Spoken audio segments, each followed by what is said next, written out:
안녕하세요 여러분. 오늘은 제가 어제 올린 영상에서 일론 머스크의 xAI에서 발표한 그록4에 대한 정보를 여러분들에게 나누어 드렸었는데요. 영상에서는 새로 나온 그록4가 얼마나 대단한 성능을 가졌고 그에 비해서 챗GPT나 다른 AI들이 현재 성능이 좀 떨어지는 것 같다는 이야기를 했었고요. 그리고 제가 챗GPT를 막 깔려고 한 건 아닌데 저는 현재 오픈AI라는 회사에 투자자로 참여를 또 하고 있는 상황이기 때문에 당연히 챗GPT에게 안 좋은 이야기를 하고 싶지 않을 거잖아요.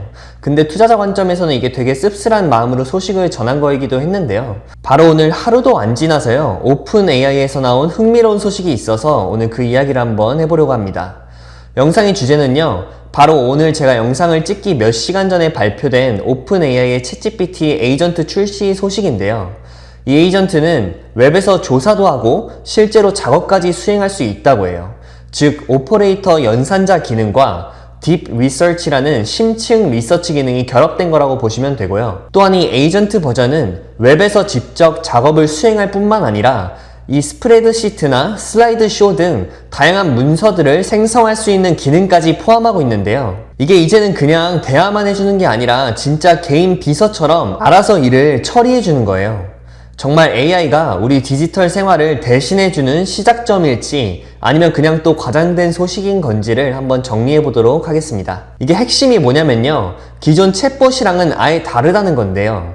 단순히 정보만 딱 주는 게 아니고요. 일종의 가상 컴퓨터 환경 같은 데서 스스로 웹사이트 버튼을 누르거나 텍스트 필드를 채우거나 이런 복잡한 작업들을 혼자서 스스로 할 수 있다는 거죠.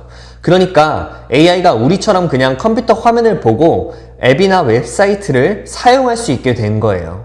그냥 인간처럼요. 오픈AI는 예전에 오퍼레이터라는 것도 시도하긴 했었거든요. 이 오퍼레이터가 뭐냐면 기업이나 개발자가 AI를 실제 제품이나 서비스에 쉽게 연결해서 운영할 수 있도록 도와주는 기능이라고 보시면 되는데요. 근데 지금 그거보다 한 발짝 더 나아갔다는 거예요. 오퍼레이터도 당시에는 새로운 자동화 혁신이다 뭐다 이런 거였는데 그것보다도 훨씬 더 발전된 개념인 거죠. 오퍼레이터 때도 사실 비슷한 목표를 가지고 발표를 하기는 했지만 이번 에이전트는 좀 더 유연하고 통합된 느낌? 특히 그 웹정보 찾는 능력이 엄청나게 좋아졌다고 해요. 이 브라우즈 컴프라는 벤치마크 점수도 지난번엔 51.5%에서 이번에 무려 68.9%로 높아졌다는데요. 이게 정확하게 뭘 의미하는 거냐면 AI가 실제 웹사이트를 얼마나 잘 돌아다니면서 필요한 작업을 잘하는지 이걸 재는 실용적인 테스트거든요. 여기서 점수가 높다는 거는 그냥 이론적으로만 똑똑한 게 아니라요. 실제 진짜 환경에서 정보를 찾고 뭔가 상호작용하는 능력이 확실하게 좋아졌다는 뜻이에요. 이 영상을 보시면 한 사람이 샌프란시스코에 있는 일식당에 두 사람의 저녁 식사 예약을 해줘. 내 스케줄을 보고 내가 시간 가능할 때로. 그리고 내 약혼자는 글루틴 프리라서 글루틴 못 먹는다 라고만 주고 나는 이제 더 이상 시간을 쏟기도 싫으니까 너가 알아서 작업을 끝내 하고 본인의 랩탑을 그냥 닫아버리면요. 챗GPT가 그 사람의 구글 캘린더를 딱 보고 여기에 시간이 비네? 그럼 이 비는 시간대로 식당 예약을 알아서 해준다는 건데 이거 원래 다 사람이 하는 거였잖아요. 제가 식당을 몇 군데 찾아보고 내 약혼자가 시간이 언제 가능한지도 물어보고 그리고 나서 또 내가 고른 식당이 정말 좋은 식당인지 크로스체크까지 하고 했어야 됐던 건데 이제는 챗GPT가 웹사이트 자기가 들어가서 정보도 찾고 예약 시스템 눌러서 그냥 예약 버튼까지 다 눌러준다는 거죠. 이런 식으로요. 그럼 이제 결과가 나오는데 이 챗GPT가 이 쿠카사베라는 샌프란시스코에 있는 식당을 들어가서 예약을 해준 거예요. 또 내가 뉴욕을 갈 일이 있는데 내가 유나이티드 항공사의 멤버십이 이미 있으니까 이걸로 찾아봐라고 하면은 얘가 알아서 직항 항공편이나 그리고 내가 좋아하는 복도 쪽 자리로 알아서 알아봐 준다는 거죠. 그리고 제 구글 캘린더에 들어가서 알아서 제가 언제 시간이 비어있는지까지 확인을 해주고요. 또 제가 영상을 찾아보다가 결혼준비 예시도 봤던 게 되게 인상이 깊었는데 단순히 찾아두는 걸 넘어서서 호텔이나 웨딩홀이나 또 웨딩 날짜의 날씨가 어떤지를 예상해 준다든지요. 또 드레스 코드도 알려주는데 여기서 검은색 280 사이즈의 신발이 필요한데요 라는 이런 추가적인 요구사항까지 들어오면 거기에 딱딱 맞춰서 조정을 해주는데요. 이게 단순 자동화가 아니라는 걸 보여주는 거고 사용자가 느끼기에 굉장히 협업적인 느낌이 든다는 거예요. 기존의 AI 챗봇을 우리가 사용할 때는 도움을 받는 정도의 기분이었는데 이제는 진짜 사람처럼 느껴진다는 게 포인트인 것 같아요. 이게 AI가 한 단계 더 진화하고 있는 걸 우리가 직면하고 있는 일이라는 생각도 드는데요. 일단 이 GPT의 기능 자체는 그 기존의 GPT-4 모델을 쓰는데요. 핵심은 통합된 에이전트 시스템이라서 여러 가지 도구를 잘 활용한다는 데 있어요. 여기서 도구라는 건 마치 사람이 여러 앱을 번갈아 쓰듯이 이 AI도 웹페이지를 사람의 눈으로 보듯이 인식해서요. 결정을 내린 후에 클릭하는 비주얼 브라우저도 쓰고요. 또 텍스트 정보만 싹 뽑아오는 텍스트 브라우저 기능도 있고 어떨 때는 개발자처럼 터미널이나 API를 직접 쓰기도 하고요. 이런 여러 도구들을 스스로 잘 조율해가면서 복잡한 작업을 해내는 방식인데요. 여러 도구를 유기적으로 사용할 수 있다는 거예요. 마치 영화 아이언맨에 나오는 자비스 같은 느낌인 거죠. 여러 시스템 왔다 갔다 하면서 일 처리를 하고 반복적인 웹 작업 같은 거 대신해 주니까 실제로 엄청 편할 것 같긴 하네요. 근데 아직은 진짜 초기 단계이기 때문에요. 그리고 중요한 게 사용자와의 협업적 상호작용이라는 건데요. 그냥 시키는 대로만 하는 게 아니라 어떤 부분에서는 GPT가 이럴 수도 있는 거라는 거예요. 이거 질문하신 의도가 이게 맞나요? 이거는 잘못된 것 같은데요? 이렇게 약간 되묻기도 하고 작업을 좀 조율하기도 하겠고요. 아까 그 식당 이야기나 비행기 티켓 주문 예시처럼 이미지도 만들어주고 그걸 또 웹사이트로 보내서 구별을 다 하고 장바구니에 넣고 뭐 이런 여러 단계를 알아서 처리하는 능력도 보여줬고요. 그리고 제가 어제 올린 영상을 보시면 일론 머스크의 XAI 그록에 대한 시험 결과를 영상을 통해 알려드렸었는데요. 이 어제 올렸던 영상도요. 정말 유익한 정보를 담고 있으니까 안 보셨으면 꼭 보시고 이 챗봇 AI에 대한 생각이 더 풍부해질 수 있을 거라고 생각합니다. 어제 영상에 나오는 그록4가 치룬 테스트인 인류 최후의 시험이라고 하는 Humanity's Last Exam을 챗 GPT 에이전트도 똑같이 치렀는데요. 그 치룬 결과가 놀라워요. 결과는 41.6%로 챗 GPT-3 때 대비해서 성능 향상을 증명했고요. 그록4의 점수도 검소한 차이긴 하지만 더 높은 점수를 받은 걸 볼 수 있네요. 여기 보면 챗 GPT-o3들보다도 결과가 훨씬 좋고요. 또 보시면 이 Frontier Math, 즉 수학 영역도 향상이 된 걸 확인할 수 있고요. DS벤치라는 데이터 분석 등의 테스트에서도 최고점의 성능을 달성했어요. 특히 스프레드시트 벤치마크에서 보인 점수가 사람 대비 45.7%, 인간은 71.3%였습니다. 이게 왜 대단하냐면 기존의 AI 툴들은 엑셀 수식이나 분석이나 조건이 걸린 필터 같은 것들은 잘 하지 못했었거든요. 한 20에서 30% 정도밖에 안 됐었어요.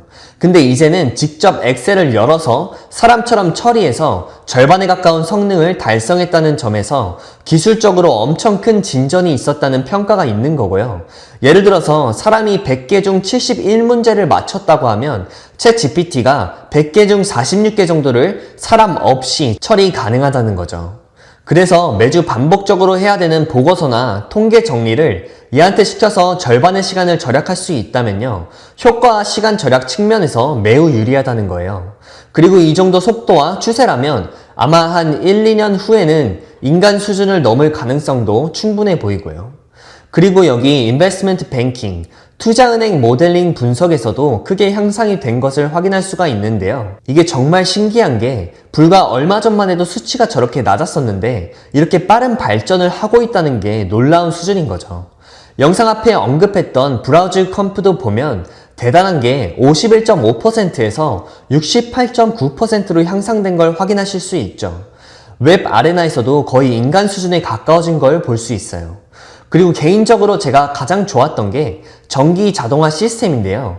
예를 들어서 매일 아침 AI 최신 소식 업데이트나 매주 금요일 주식금융 리포트 생성이나 특정 주식들에 대한 정보를 받아보는 작업을 예약할 수가 있어요. 이게 이 정도면 그냥 개인 비서가 졸졸 쫓아다니는 느낌 아닌가요, 여러분? 참 대단한 세상에 살고 있는 것 같습니다. 근데 기대가 이렇게 큰 만큼요, 좀 걱정되는 부분도 딱 보이기는 하는데요. 그게 뭐냐면 응답 속도가 좀 느리다는 얘기도 있고요. 그리고 뭐 야구장 가는 경로를 짜겠다고 했는데 결과 지도에 막 바다 위를 가로질러서 가는 오류도 나왔고요. 이런 거는 좀 신뢰도가 확 떨어질 수가 있잖아요. 그런 부분들은 당연히 개선이 필요하겠다고 생각이 들어요.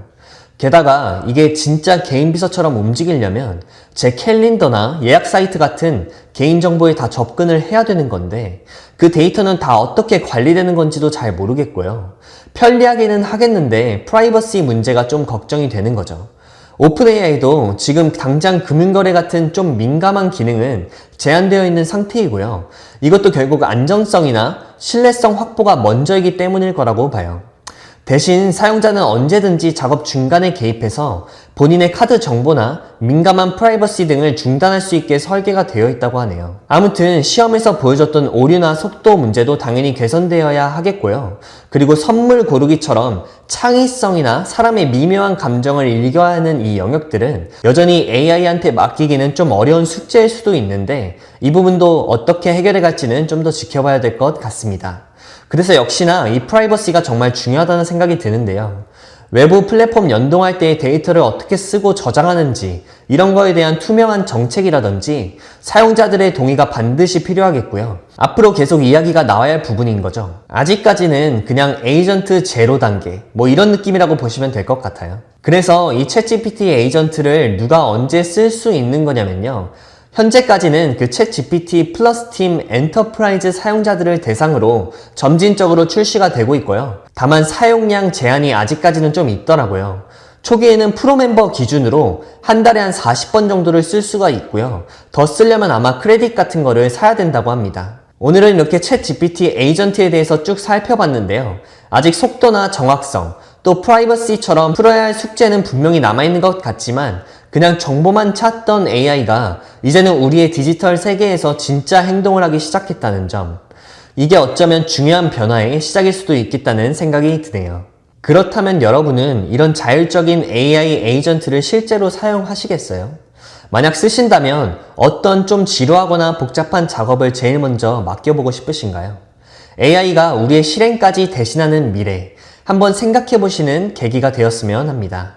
오늘도 영상 봐주셔서 감사하고요. 오늘도 저희 영상이 도움이 되셨길 바라면서 오늘 영상은 여기서 마무리하도록 하겠습니다. 감사합니다.